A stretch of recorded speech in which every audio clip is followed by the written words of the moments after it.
Heyo, so I thought we'd take a short break with the chord soloing and maybe take a look at some more single lines. So the lick I just played is taken from a Joel Frahm solo, which I just finished transcribing. So the solo is over softly and it's taken from a live recording from Badland. So the video is on YouTube, you can check it out, and I'll link to my transcription as well, so you can download the PDF.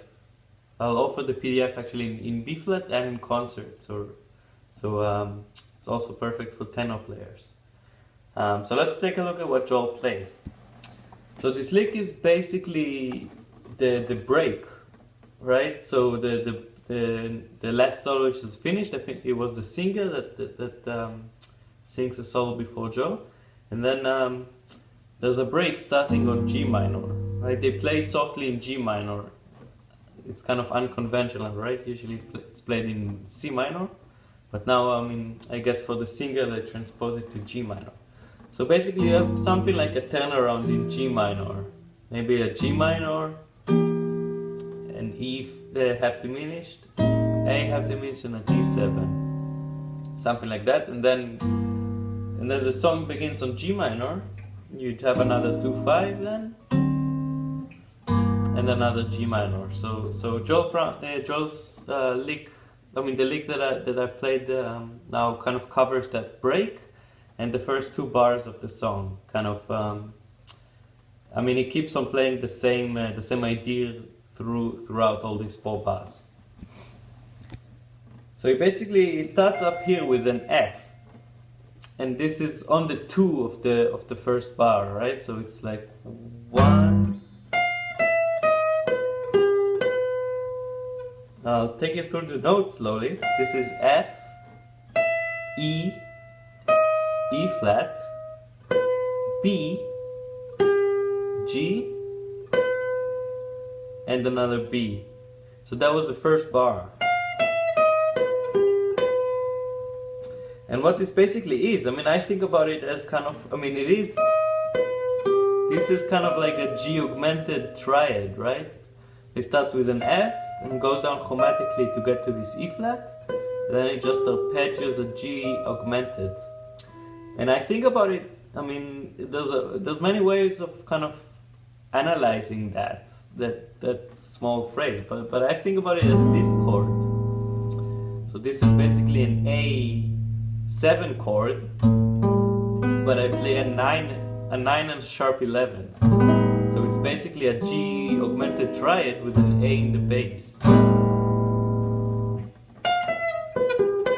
And this is very useful sometimes for 2/5s. Instead of playing a regular, for example, A half diminished here, just to kind of use that chord, just kind of this G augmented sound. And then how you usually follow it up would be with an F augmented, F sharp augmented. And this F sharp augmented is gonna get you to G minor. So that's one thing to think about, just this very first bar. It's it's kind of an out sound, right? Because we're playing in G minor and he very distinctly plays the B. So the B natural rather than the B flat that you usually have in a G minor. Okay, but in this case, instead of following it up with a D augmented like I suggested, Joel keeps on complicating things, and he plays this. It starts with a B flat, and then he kind of well, this is, I'll take you through the notes and then maybe explain it. We have a B flat, a G flat, an F flat, or maybe an E. Maybe F flat is more correct, but E is a bit simpler to understand. The next one is an E flat, a D flat, a D, and another D flat. So that's a whole bar now. I'll play it again, maybe the whole note, the whole bar. Sorry.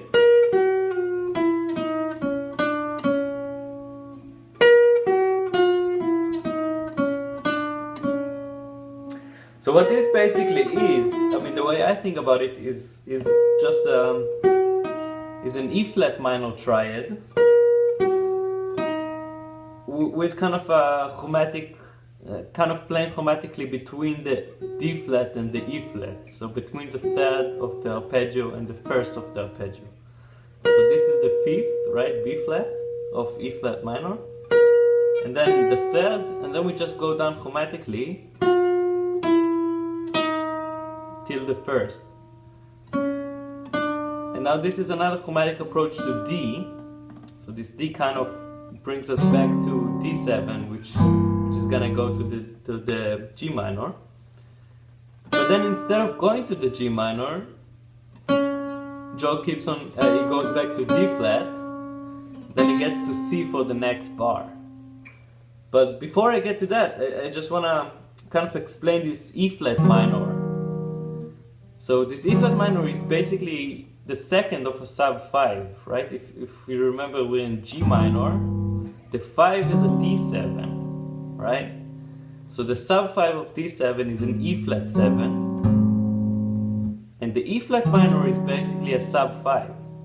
It's basically the second of that sub 5. So if you play that kind of 2-5, and then we go to G instead of going to D flat, because it's a sub 5 2-5. Right? So I think what Joel plays here kind of plays to that sub 5 with a 2.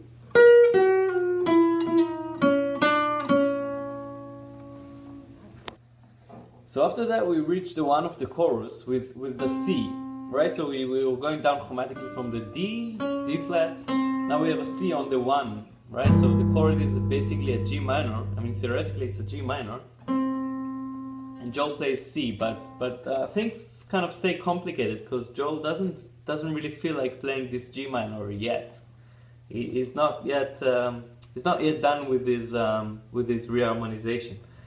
So he reaches this C, and maybe I'll show you the notes first, and then we can kind of talk about them a little bit. So he plays a C, a B, a B flat, G flat, F, E, E flat, a D flat, and then a D. So this was a whole bar now.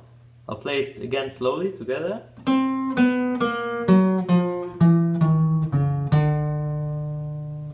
Again, a bit slower.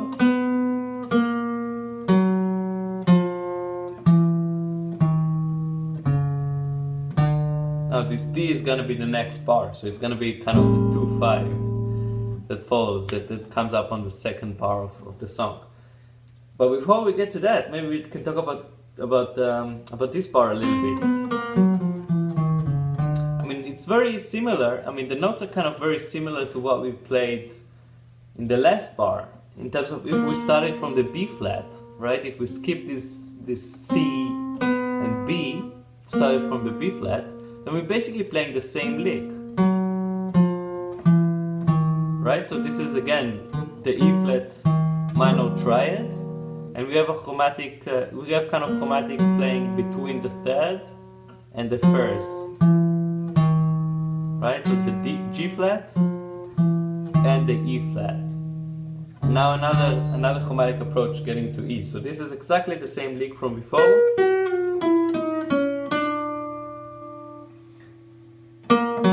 only an octave down.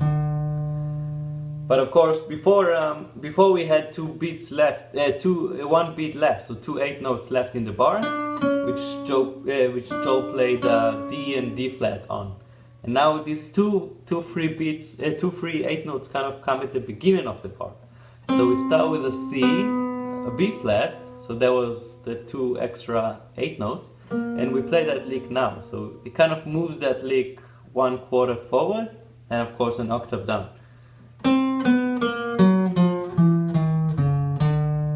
And of course this E flat minor kind of means that we're not yet playing G minor, right? We still haven't reached the 1, so Joel kind of extends the dominant here.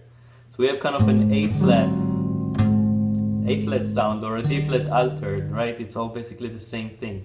But we have this kind of dominant sound that Joel extends for another bar basically before he gets to a G minor sound. So once we reach this D, this is really the first time where we kind of realize that we're in G minor. And I'll show you the notes first and then we can talk about them. So Joel plays D, E, F sharp, A, D, F, E flat, C sharp, and another D. So again, just this whole bar.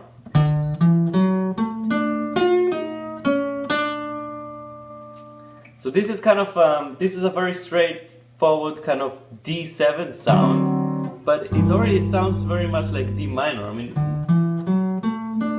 so all these notes are taken either from a G melodic scale, a melodic minor scale,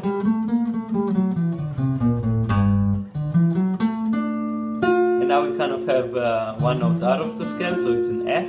But this could be thought of, right, as a D. As a D7 sharp 9, or even as just a D minor natural scale, a G minor natural scale.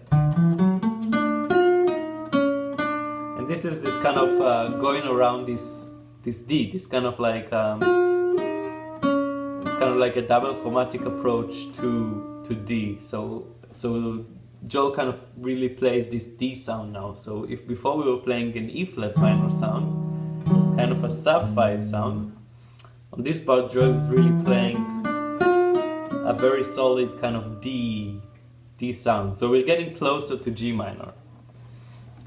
Now the next bar brings us even closer to G minor, but it has another twist in the tail before it does. So we finished on that D here, and now what Joel does is arpeggioing an augmented chord, so an augmented D chord. So we have a D. So it's a D, B flat, F sharp, and another D. So remember, this bar is already a G minor again, right? Because we had a G minor at the beginning of the chorus, then we had a quick 2/5, and now on the one of the next G minor. So this is the third bar of the song. Joe plays this augmented sound. Instead of a G minor, we still haven't reached the G minor, we're still playing kind of a D7, this time an augmented sound. And now finally with this A, I'll show you the notes maybe first. A, C, B flat, B flat, and then E. So now we finally reached kind of a G7, a G minor sound. This is specifically a G minor 6. So it's a very kind of tonal sound for this G minor. It's a very common kind of bebop lick, hard bop lick maybe. So just this whole bar again, we have this augmented chord kind of delaying the G minor even further. And now finally we reach the G minor sound kind of with the 9, right? With the A, the 9, the 11. So maybe another small excursion, and now finally a chord note, right? The B flat and the E, which is also a part of the G6, G minor 6 chord.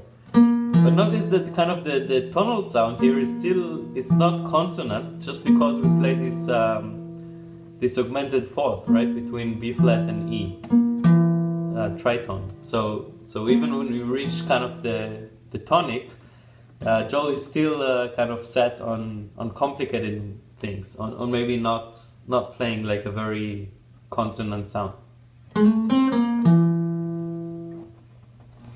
So I hope you find that interesting.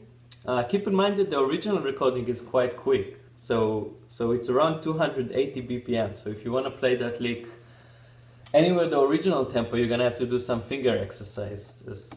But I think even if you don't get it to that tempo, then you can still kind of think about the harmonic ideas that Joel has, kind of with the augmented sounds, with the flat 5, and all of that stuff that we talked about. Anyways, I'll link to the original recording below and to my transcription as well, so you can check both of those out. And other than that, comments, likes, subscriptions are always appreciated, and I'll see you next time.